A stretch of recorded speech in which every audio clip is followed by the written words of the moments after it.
الرحمن الرحیم۔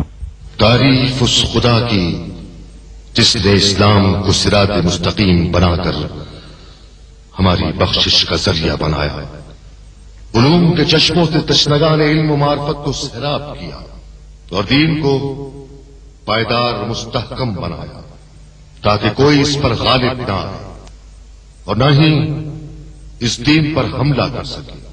بھائیوں، جان لو، معرفت خدا کے لیے ہمارے پاس ایک ہی راستہ ہے، اور وہ مختصر اور سیدھا راستہ ہے۔ جو بھی اس راہ پر گامزن رہا منزل تک پہنچا اور کامیاب رہا۔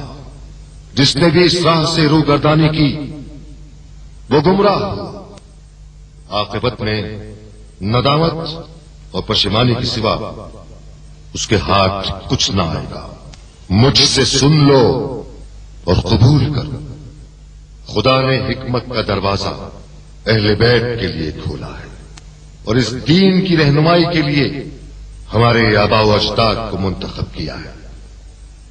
بس خدا سے پناہ مانگو اور خدا جل جلالہ سے غافل نہ ہو۔ میں نے اپنے بابا سے، انہوں نے اپنے پدر بزرگوار سے، اور اسی طرح میرے جد امیر المومنین علی ابن ابی طالب نے محمد مصطفیٰ کہ جن پر اللہ کا درود و سلام ہو سے نقل کیا ہے کہ آپ نے فرمایا، ایک دن جبرائیل امین نے آپ سے سرگوشی کرتے ہوئے ان کلمات کو بیان فرمایا کہ خدا فرماتا ہے کہ کلمہ لا الہ الا اللہ میرا پائیدار قلعہ ہے، جو بھی اس قلعے میں داخل ہوا اس نے اللہ کے عذاب سے امان حاصل کیا۔ لیکن بھائیوں، اس قلعے میں داخل ہونے کے لیے کچھ شرائط ہیں۔